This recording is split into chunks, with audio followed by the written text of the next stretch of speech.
Hello, folks, and welcome back to Bible Discussions with David C.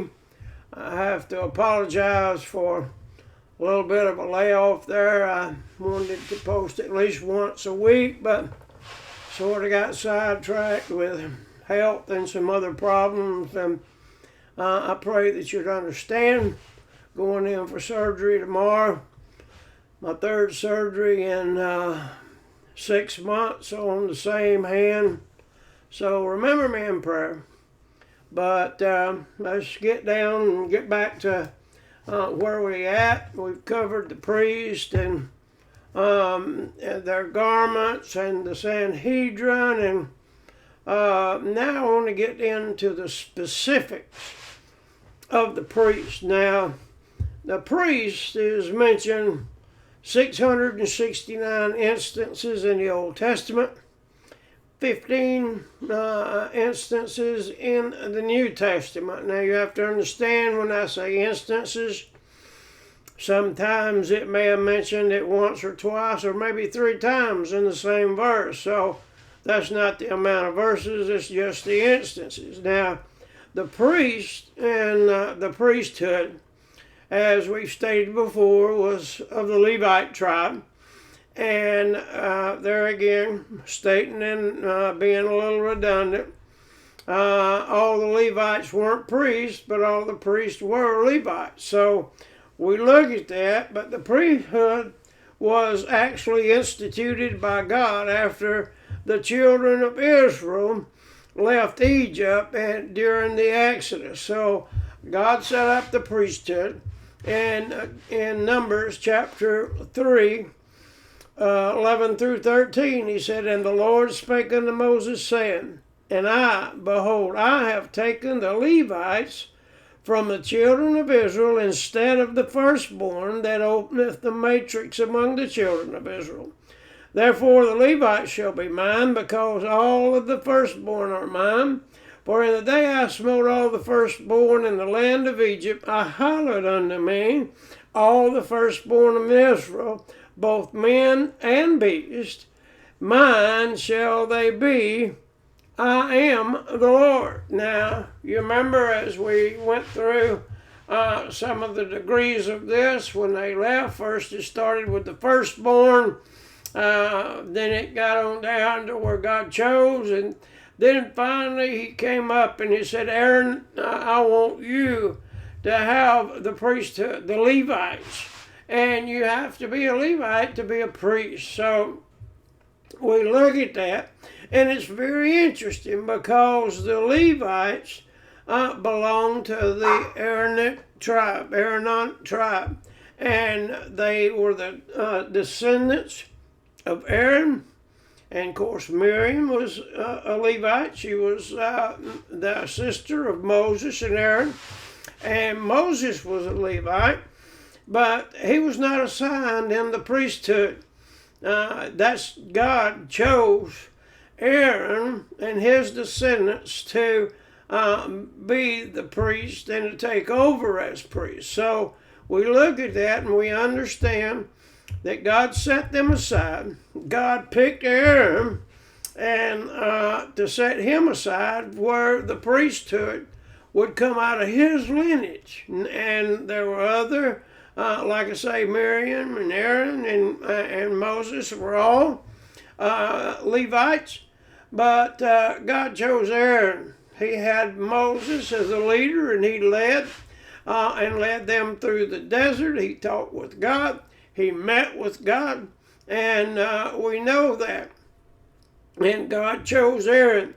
Now, in Exodus chapter 29, verses 7 through 9, it said, "Then shalt thou take the anointing oil, and pour it over his head, and anoint him. And thou shalt bring his sons, and put coats upon them, and they shall gird with girdles, and Aaron and his sons, and put bonnets on them, and the priest office shall be theirs." Who's he talking about? He's talking about Aaron and his sons shall be theirs for perpetual statute. And they shall consecrate Aaron and his sons. And there were many And you remember there's 12 tribes that came out of Egypt on the Exodus. And God chose Aaron to be the priest and his sons. You remember he had sons that followed him. Now, the Aaronic priests served in rotating courses. They didn't just go in and say, hey, this is my job and it's a lifetime job. They could have a turn to minister in the holy place. And not the holiest of holies. The high priest was the one that was chosen and anointed by God to go in behind the veil once a year on the Day of Atonement. And they would be, but according to the custom of the priest office, it was the burnt incense, and they went in and took care of the bread, the showbread that was on the table of showbread. They took turns of different jobs. You remember when Zechariah was in, and God smote him with where he couldn't speak. God did that because I think he sort of doubted God a little bit. It scared him. And, people talk about, and I've seen it, I've seen an angel. Well, I got news for you, my friend. When you see one of God's angels, you'll know it. You'll shake in fear. It's something to be, I guess, to look at and say, wow, that's God's angel. You just don't say, buddy up to God's angels. You just don't run up to them and hug their neck and say, hey, I'm glad you're here. You don't do that. You shake in fear because they are holy and they follow that pattern of holiness. And you can see that down through even when they announced the birth of Jesus. They weren't all welcoming to the people on the ground. They looked up, and because what did they say? Be not afraid. And you have to understand that you're afraid when you meet God's holy angels. Now, when we see that, you look in Luke chapter 1, verses 8 and 9. And it came to pass, while he executed the priest office before God in the order of his course. And that means when he was doing his normal duties, and when he met with God, and the angel came, and it was something that was special. But he was performing a daily duty, and that's what the priest did. Some of them had jobs of keeping the oil field. Some of them had jobs of the showbread. Some of them had with the incense. So each priest had a job they had to do daily. Some of them offered sacrifices, not necessarily the high priest, but the priest did.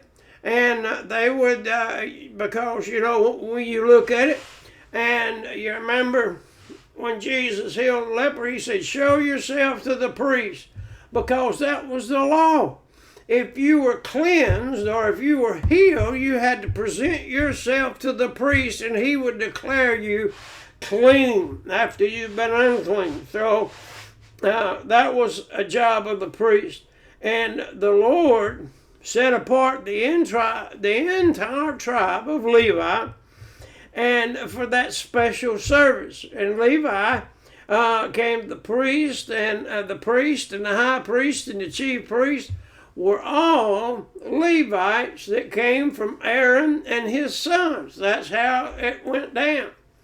And we look in Luke chapter 19, verse 47, and he taught daily in the temple, but the chief priests and the scribes and the chief of the people sought to destroy him. They were talking about Jesus. Now, you have to understand something.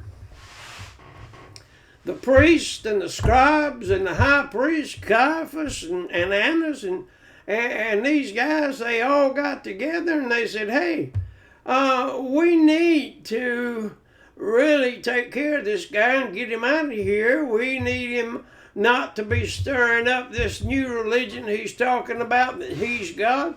we need to stop him. And one of the prophecies that was said, Caiaphas made it, and when he said it's better for one man to die for a nation, one man to die rather than the nation. And he prophesied that, and he didn't know it.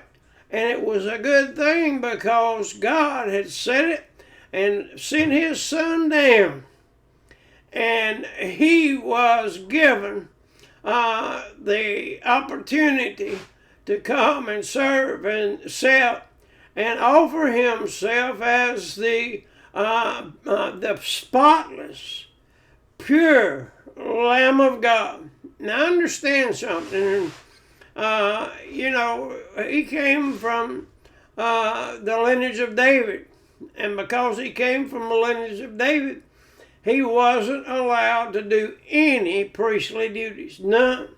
He went into the temple and he would worship, he would read the scriptures, but he was not allowed to serve as a priest because he was of the lineage of David and he was not part of the Levite tribe, so he couldn't be a priest or go in and be a priest. Now, the priesthood was a non-functioning, as outlined in the Pentateuch.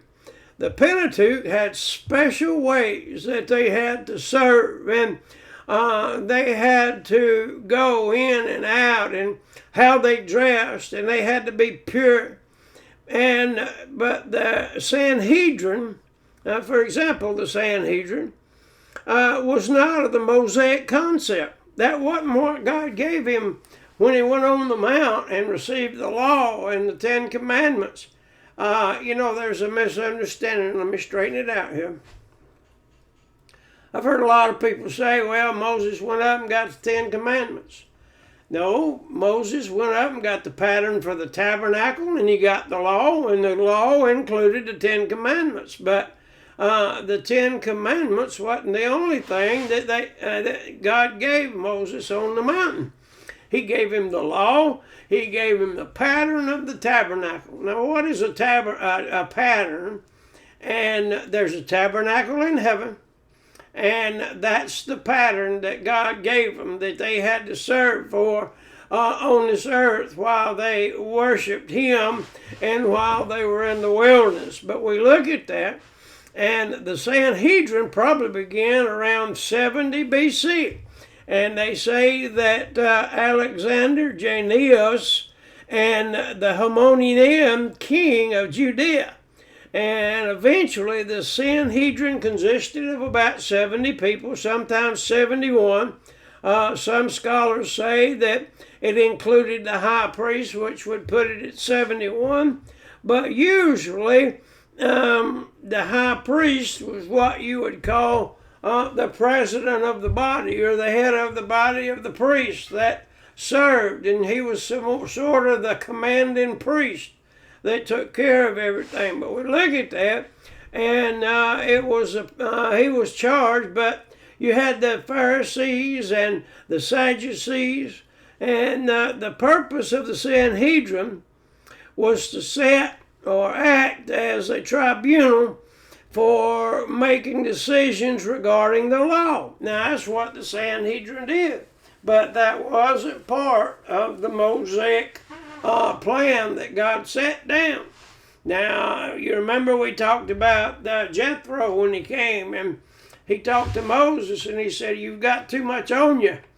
You need to sort of give it out. And that's what he did. He said, you need to take 70 people and you need to look at them and let them handle the small matters and you handle the major matters. So that's what he did. Now, if you look in Acts chapter 23,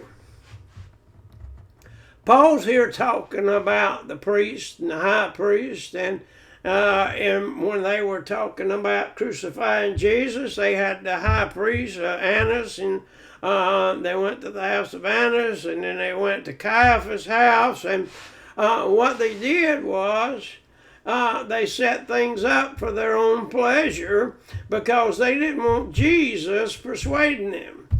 And we look at that, and Paul is on trial here in Acts 23, and Ananias is identified as the high priest in charge of the proceedings. So we know that Paul was well aware, well educated, and he was very good in the law. He knew the law. And the Sanhedrin, for example, as they come in, they didn't have any idea of how many chief priests. But the Sanhedrin was probably, there again, something that was said about 70 B.C., and that's what it looked like. But in Acts chapter 23, verse 2, and the high priest Ananias commanded them that they stood and smote him on the mouth. Now, I think maybe before the next text that I do, or the next step that I take on the priesthood, I may stop, and the preacher on our pastor on Wednesday night is preaching on the days of Noah, and he preached part 2 of the service tonight. He's going into depth on this. He's going to be there several weeks, and I'm looking forward to that. But as we look there in Acts chapter 23, verse 2, Ananias was the high priest, and he had him to smite Paul on the mouth for what he was saying. In Acts chapter 23, again the same chapter, verse 14, and there came to the chief priest and the elders. Now you have to understand, there was priests, there were chief priests, and there were high priests. Now in the Old Testament, sometimes the chief priest and the high priests were interchangeable. They were the same person. But as you got into the New Testament, it changed a little bit. Don't ask me why. It's because of the way that it fell out, going down the system. They just made a difference in them. And we look at that. Now, we look at that and we see that, especially in Jesus' time, in Jesus' day, the office of the chief priest was distinguished as a different office than the high priest. And we look at that in Mark chapter 14, verse 53. Now, the chief priest was mentioned 608 times in the Old Testament, instances. There again, not verses, but instances. And 180 in the New Testament. Now, you have to understand the chief priest, the high priest, the priests, the scribes, and the elders, this mentioned in the gospel, most of the time, it's even in the Acts when Stephen was preaching and Paul was preaching and testifying. You'll notice that they were speaking around the crucifixion of Jesus Christ. That's where they're mentioned. And we look at that and we know that for sure that God had set the priesthood up, but it had got away from. Now, I don't know, I've read some places to where they say that working on Sunday, on the Sabbath, took a whole new level. That a child that may be playing in the yard, if he picked up a stone and his mother carried him in the house with the stone, that was considered labor because she carried the son or the daughter with a stone in their hand. I've also heard that they could eat an egg that the chicken laid on the Sabbath, but on the first day of the week, they had to kill the rooster because the hen, don't know where I got rooster from, but the hen actually laid it and did work on the Sabbath, so that animal had to be destroyed. It's amazing to me. Now, I can't swear that that's the truth. I wouldn't dare do that. I would just say that I've read that some places. And I do know that they went from the written law and they had some what they call the verbal law, where what was said during those times. And during that time when the children of Israel were in the wilderness and when they actually were going into Canaan, and some of the things that were being said, they took those down and they said, well, this is part of the gospel, this is part of the law. But it wasn't, because God said, and God gave it to Moses, and he said, this is what I want you to live by.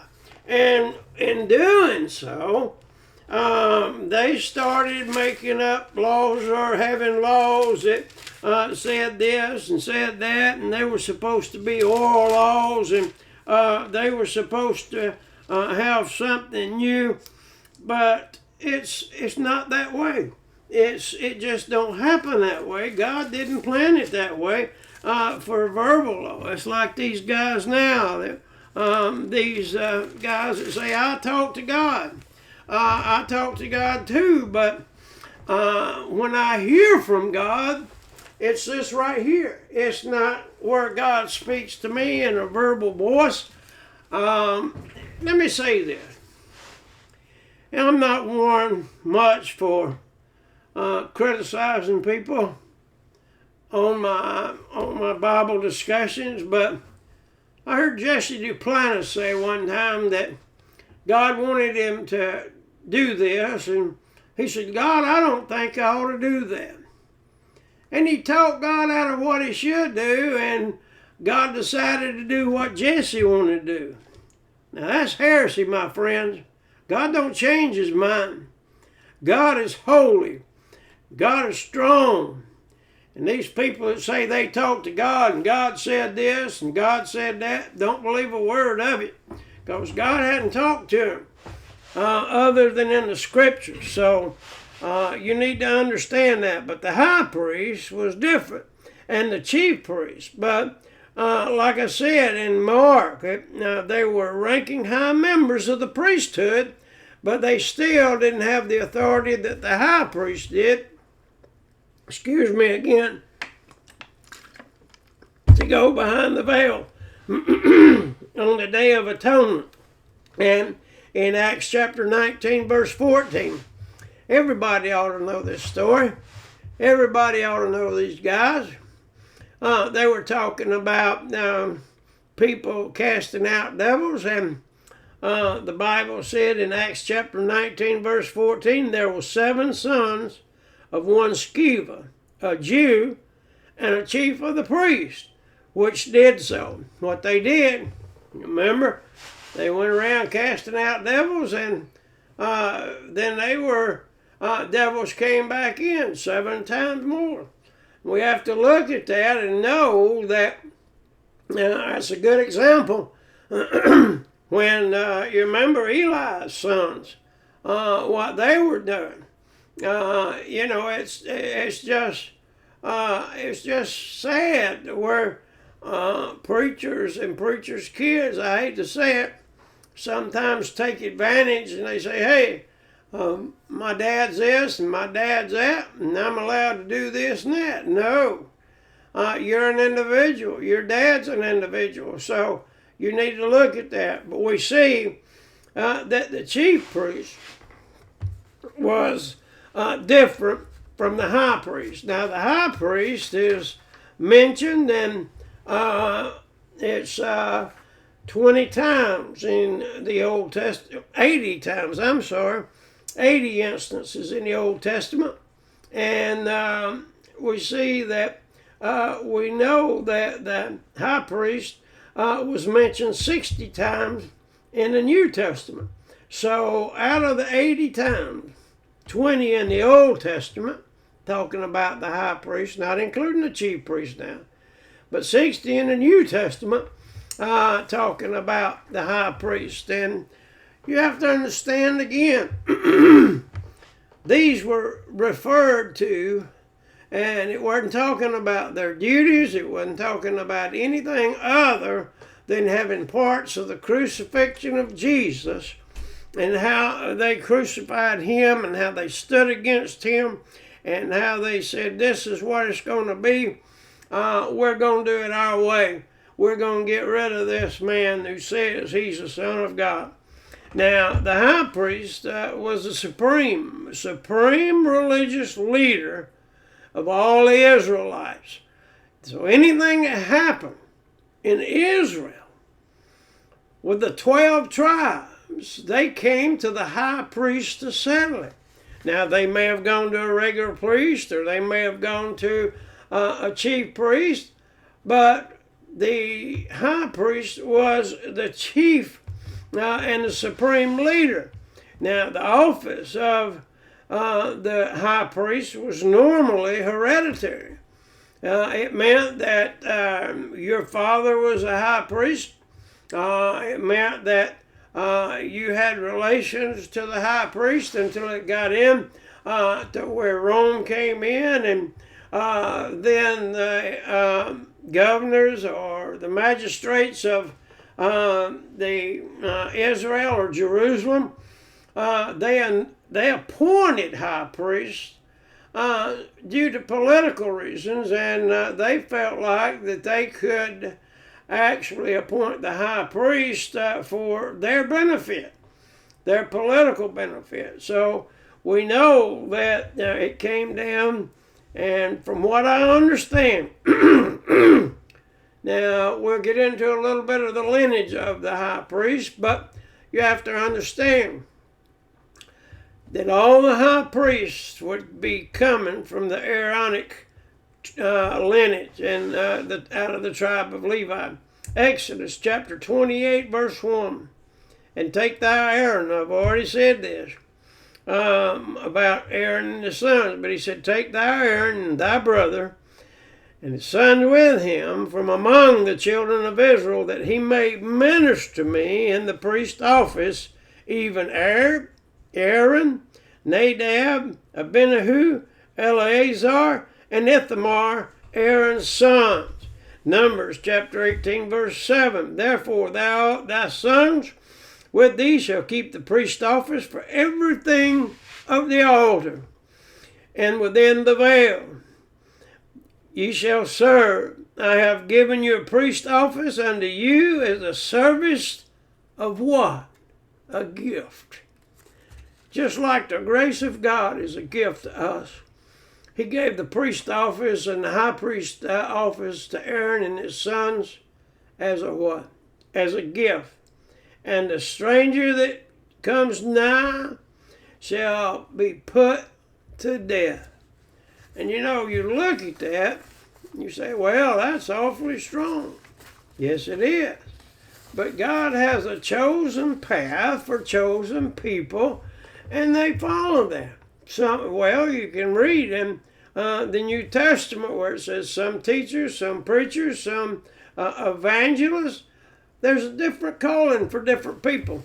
And God laid his hand on Aaron and his sons to be the high priest. Now, because the high priest had leadership position, one of his roles were overseeing the responsibility of all the other priests. So the chief priest and the regular priest and the Levites had to listen to what the high priest said, because the high priest was the leader of them.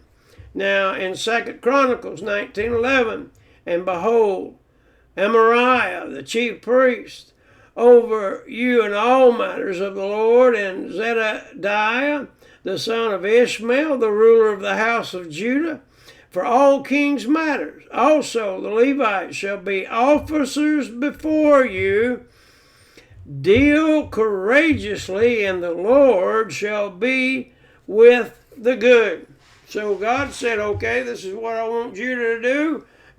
This is what I want. And you have to look at this, because they were talking about Zedekiah of the house of Israel, of Judah. They were kings. just as Judah. Now, just as Jesus and David and that lineage came from Judah. But it says, he said, I'll deal courageously with thee. The Lord shall be good. The Lord shall be with the good. So God said, I'll be with the good. But how can you be good? You have to depend on God. That's the only way we can be good, is depending on God. And the high priest could participate in ordinary priestly ministries. Only certain functions were given to him. Only the high priest could wear the human and the thummim, where they put it on the shoulders. And when he go in, he had the Israel on his shoulders. He carried the weight. That was carrying the weight of Israel into the most holy place. And he had the 12 stones on his breastplate to carry them next to his heart. So he carried them on his shoulders for his strength, and to carry them and to bear the load, and carried them on their chests so he'd be next to their heart. Now, the Hebrew people would go to the high priest in order to know what the will of God was. You remember? They would go in and sacrifice and talk to God, and God would tell the priest what they should do. But we look at that, and we know that they did this. And in Numbers chapter 27, verse 21, he shall stand before Eleazar the priest, who shall ask counsel for him. And after the judgment of the Urim, before the Lord, and his word shall go, they go out, and his word they shall come in, both he and all the children of Israel with him, even all the congregation. Now you know and I know that not everybody in Israel could get in there, into the temple, and into the tabernacle, and be part of the services toward God. But the New Testament has reference the high priest having the gift of prophecy. In John chapter 11, verse 49 and 52, there again we talk about Caiaphas being a prophet.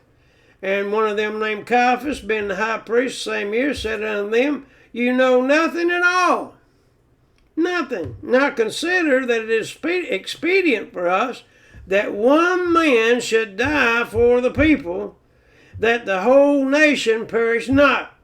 And he spake not of himself, but being high priest of that year, he prophesied Jesus would die for the nation, and for the nation only, but he should gather together the children of God who were scattered abroad.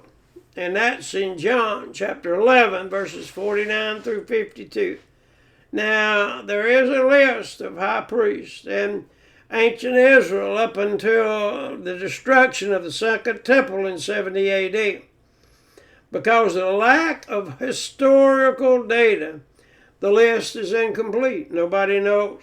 And the high priest, like all Jewish priests, belong to the Aaronic line. The Bible mentioned the majority of the high priests before the Babylonian captivity, and that does not give a complete list again because you don't have the data. But it's important to know that as the time went on, the priests kept up with their ancestors to know who they were. It's like the family tree.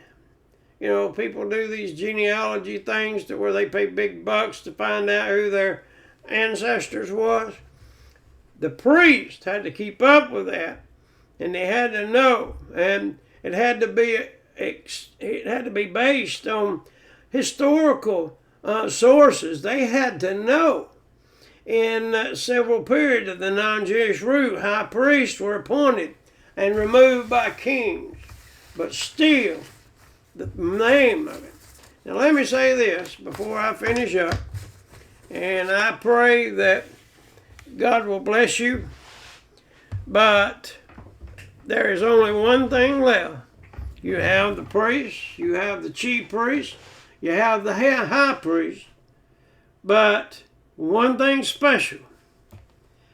It says in Hebrews chapter 4 and verse 14, seeing then that we have a what? Great high priest that is passed under the heavens, Jesus, the Son of God, let us hold fast to our profession. Now, that's the only person mentioned in the whole Word of God in the King James Version that is mentioned to be the great high priest. He's above the chief priest, he's above the priest, he's above the high priest. He's a priest after the order of Melchizedek. Now, Melchizedek wasn't a great high priest. He was a priest of the high God. Read that.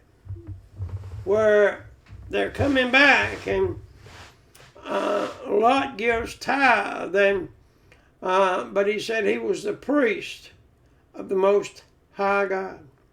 Not a high priest, but a priest. No beginning, no ending. A lot of people, and I tend to go along with it, that was Jesus Christ himself. And he came in the Old Testament, and he presented himself, and we look at that and know that Abraham knew how God had blessed him and to worship the priest and worship with the priest of the Most High God. May God bless you. I look forward to seeing you on the other side of my surgery. Remember me in prayer, and we'll come back and prayerfully can go into more depth a little bit further and get into what I want to really get into, and maybe a couple of 3 more lessons, and to where we can take it and make it finish up and give you the title of this study. God bless you. You have a great day.